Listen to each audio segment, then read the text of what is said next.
nossas Bíblias no livro de Jó.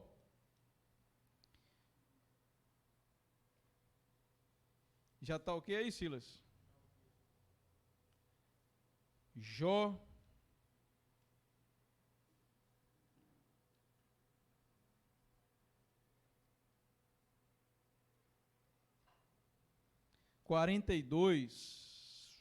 Jó 42. Quem puder ficar de pé em reverência à palavra do Senhor.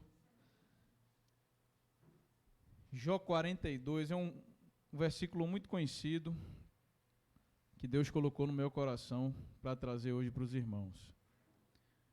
Jó 42, no versículo 1, todos acharam? Amém? Diz assim a palavra do Senhor. Começando vamos ler o versículo 1 e o 2. Então respondeu Jó ao Senhor: eu sei que tudo podes, nenhum dos teus planos pode ser impedido. Repitam comigo, irmãos, por favor. Então respondeu Jó ao Senhor: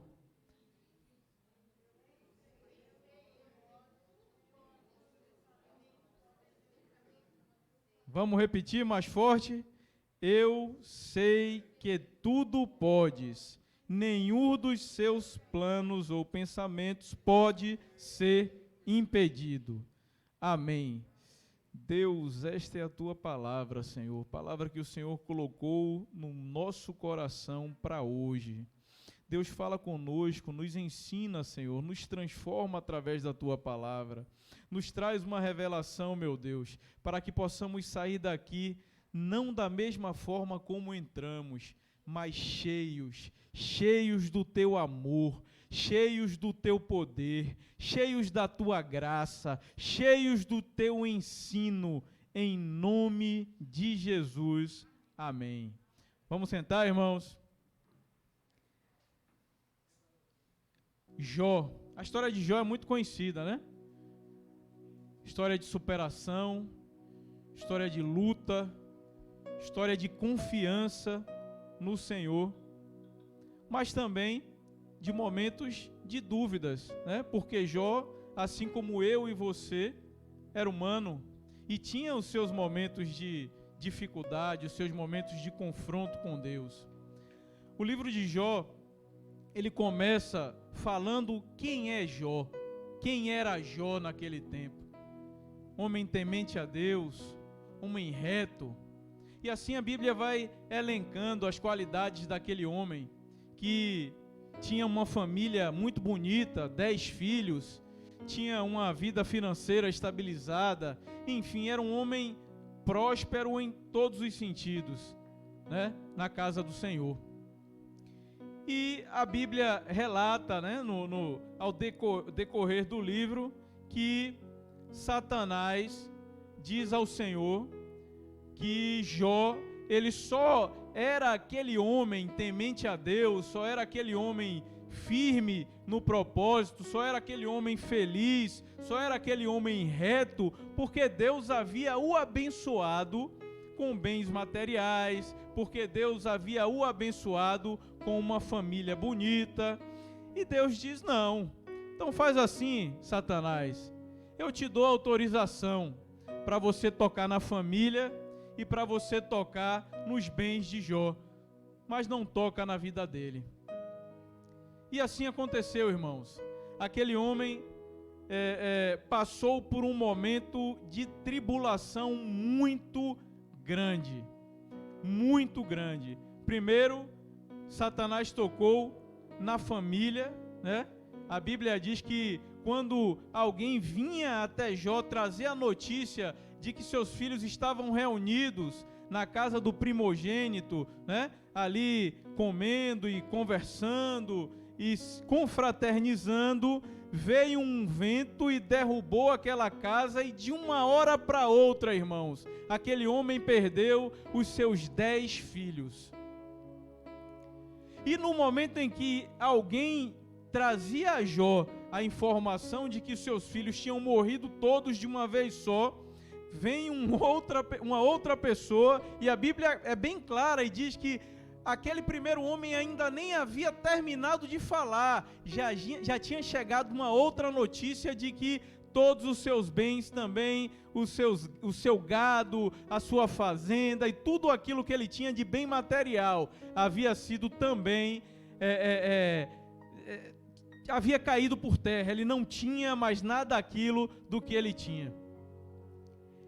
E é interessante que diante de tudo isso, irmão, diante daquela situação em que Jó via primeiro a sua família dizimada, os seus filhos, e aqui quem tem filho sabe do amor que um pai, do amor que uma mãe tem pelo seu filho, né? E Jó, de uma hora para outra, perdeu todos os seus filhos.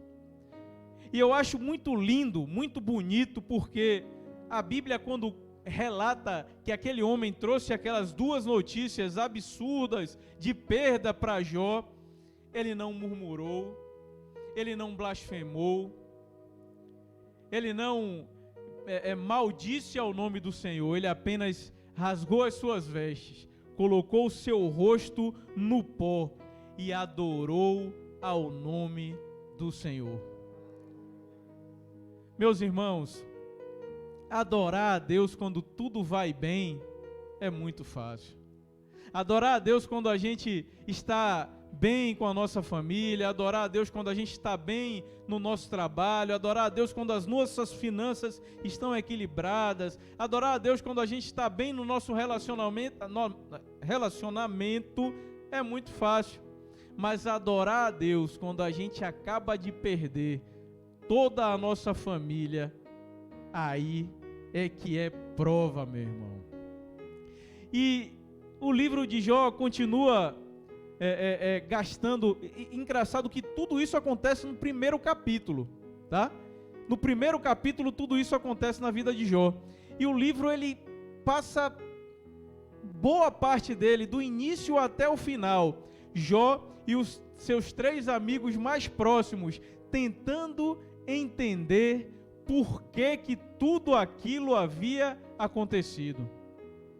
E não diferente do que já havia vindo acontecendo, Satanás volta para Deus e diz: olha, ele ainda não murmurou porque a gente não tocou na saúde dele, porque a gente tocou nos bens, a gente tocou na família, mas se o Senhor me autorizar a tocar na saúde dele, aí ele irá murmurar. E Deus, conhecendo o coração de Jó, disse: vai lá então, toca na saúde, mas não tira a vida do meu servo. E assim aconteceu. Satanás tocou na saúde de Jó. E não diferente de tudo que vinha acontecendo, de toda aquela luta, aquele homem se encontrou num problema de saúde grave, onde a Bíblia relata que ele coçava o seu corpo com um pedaço de telha, com um pedaço de caco, irmãos. Imagina só, um homem que tinha o que tinha uma vida equilibrada, que tinha uma família unida, enfim, de uma hora para outra se vê com tudo aquilo perdido e com a sua saúde debilitada. Então aqueles homens, os três amigos de Jó, começam a conjecturar, gastando o tempo que eles tinham, tentando entender Deus, entender os caminhos de Deus, tentando entender como é que Deus estava fazendo tudo aquilo, se Jó era um homem íntegro, se Jó não mexia em nada de ninguém, ou seja, se Jó não era ladrão, se Jó não adulterava, e aqueles homens começam a indagar Jó e dizer: Jó, vem cá, conta essa história direito. Como é que Deus, que não é da sua índole fazer, como é que ele mexeria em você de tal forma, se você não mexe em nada de ninguém, se você não adultera, se você tem os seus caminhos no caminho do Senhor? Jó, tem alguma coisa errada aí. Meu irmão, deixa eu te dar um conselho. Por mais difícil que as coisas se apresentem para você, por maior que seja o problema, não tenta entender Deus. Se Deus está fazendo existe algum motivo específico. Se você está passando por isso, existe um motivo específico. Se Deus resolveu fazer daquela forma, não tenta entender Ele, porque você vai perder tempo tentando entender Deus. E é engraçado que todo o livro, praticamente o livro inteiro, os amigos de Jó indagam ele, e imagina a cabeça daquele homem, irmãos. Ele havia perdido tudo, inclusive a sua saúde. E, ainda para piorar, a sua moral estava sendo posta em questão.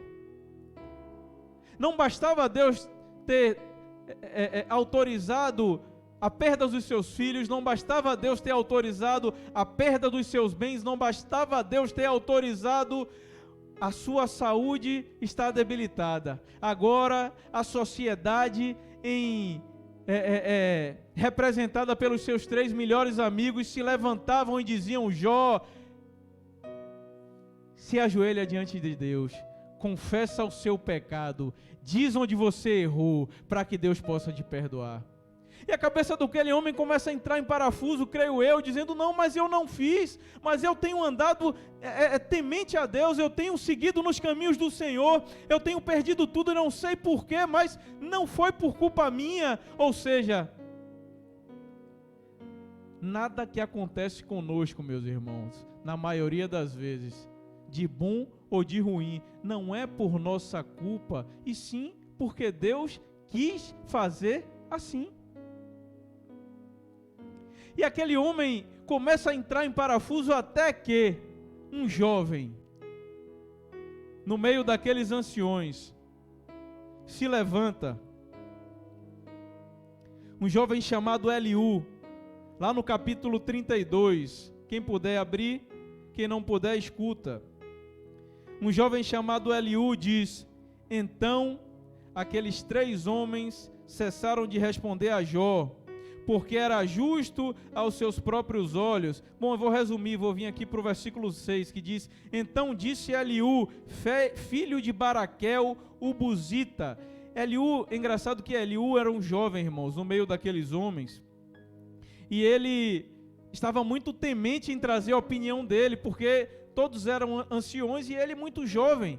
Ele tinha tido uma revelação de Deus, mas estava tentando, esperando o momento certo para ele revelar aquilo que Deus tinha trazido ao seu coração. E aí, com muita humildade, ele pede a palavra, depois que todos terminam de falar, e diz: Jó, meu irmão, por acaso Deus precisa de autorização ou precisa consultar qualquer um de nós para fazer aquilo que Ele tem por fazer? E, meu irmão, assim que aquele jovem traz essa revelação, o capítulo todo, Eliú fala para Jó aquilo que Deus colocou no seu coração. Jó, ele é confrontado por Deus.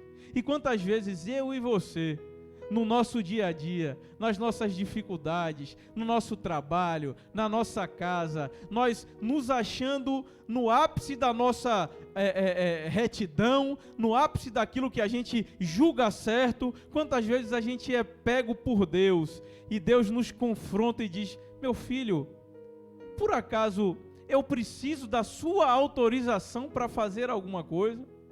E aí a Bíblia relata que Deus veio a Jó numa tormenta, e de Jó, coloca Jó no lugar dele, vamos dizer por assim, né? Jó, onde é que você estava quando eu criei tudo isso que você vê? Onde é que você estava quando eu criei os animais marinhos? Onde você estava quando eu criei a terra? Quando eu criei a luz? Onde é que você estava? Eu não me lembro de você comigo. Ou seja, eu sou Deus. E se você está diante deste problema, diante dessa situação agora, é porque há um projeto aí, há um plano aí, há algo que eu queira fazer através da sua vida, e nem sempre você vai me entender. E quando a Bíblia relata aqui, quando Jó é confrontado por Deus, há um momento lindo, um momento que, quando eu leio essa passagem, eu chego a me arrepiar, Deus, porque é muito bonito quando Jó é confrontado por Deus naquele momento, tem a revelação do Senhor e diz: bem sei que tudo podes, e nenhum dos teus pensamentos, nenhum dos teus propósitos podem ser impedidos. É lindo porque ele entende que tudo aquilo que ele vinha passando era um propósito de Deus. Ele acalma o seu coração, porque diante das acusações dos seus amigos, ele já estava conjecturando onde ele havia errado, o que é que ele havia feito para que Deus tivesse agido daquela forma com ele. E eu imagino que naquele momento o coração de Jó se tranquiliza, porque mesmo diante do confronto, mesmo diante de um Deus que chamou ele no eixo e disse: vem cá, calma Jó, calma, você é meu servo, e quem determina todas as coisas sou eu. Mesmo diante dessa regulagem de Deus, ele entende que havia ali um projeto do Senhor.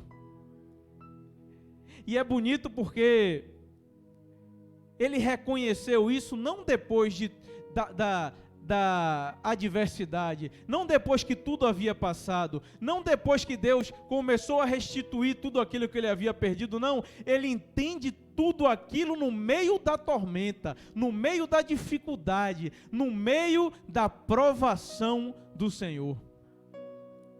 E a Bíblia diz que Deus começou a restituir os bens, a família, a saúde, não no momento em que ele entendeu tudo aquilo. Olha aqui o entendimento, irmão, da palavra. Não foi no momento que ele entendeu que Deus havia um plano, que Deus começou a restituir tudo dele, não.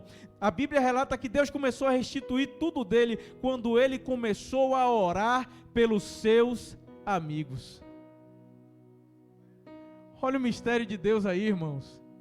A Bíblia relata que no momento de adversidade, quando algo que você tinha foi perdido, Deus não vai te restituir só quando você começar a orar por você, não. Deus vai restituir quando você tirar o olhar de si mesmo e enxergar que mesmo diante dessa pandemia, mesmo diante de tantos empregos perdidos, mesmo diante dos familiares que por algum motivo têm perdido a sua saúde, mesmo diante das nossas dificuldades, nós precisamos orar pelos nossos amigos. Nós precisamos orar. Nós precisamos interceder. Nós precisamos pedir. Porque assim como eu e você entendemos que Deus tem um projeto e tem um plano sobre tudo isso que está acontecendo, existem pessoas lá fora que não entendem isso. E que diante de um emprego perdido, que diante de um comércio fechado, que diante de uma vida de um familiar que se perdeu, pessoas estão tirando a sua vida. Orem por essas pessoas. Eles precisam que vocês intercedam por eles diante do nosso Deus. Eles precisam que eu e você sejamos ponte para a vida deles. Sejamos luz. Sejamos cabana no deserto. Sejamos servos de Deus diante da adversidade. Jó passou por tudo aquilo. Jó perdeu toda a sua família. Jó perdeu os seus bens. Jó perdeu por algum tempo a sua saúde. Mas Jó tinha a sua fé num Deus que restitui perdas. Qual foi a sua perda nessa pandemia? Ore por quem não tem o entendimento que você tem. E eu, meu irmão, acreditando no Deus que acredito, tenho certeza que Deus vai restituir as suas perdas. Eu creio. Eu creio que Deus irá restituir. Você que está em casa, Deus irá restituir as suas perdas, quando você tirar o seu olhar do seu próprio umbigo, quando você tirar o seu olhar do seu eu e orar por quem não tem o mesmo entendimento que você tem. receba essa palavra, porque eu aprendi com ela e tenho certeza que vocês também irão aprender. Amém? Que Deus nos abençoe, que Deus nos dê uma semana de vitórias, que Deus nos dê uma semana de relacionamento íntimo, porque, veja bem, Satanás tinha um plano de afastar Jó de Deus, mas o que é que ele conseguiu colocando Jó nessa prova? Ele conseguiu fazer com que Jó, que a palavra diz que antes conhecia Deus só de ouvir falar, passou a viver um relacionamento íntimo com Deus. E eu declaro sobre a mim e sobre a sua vida nessa noite, relacionamento íntimo com o nosso Criador, relacionamento íntimo com aquele que nos chamou para uma nova vida, que nos chamou para uma obra com Ele. Amém? Deus nos abençoe. Pastor Jessé, glória a Deus.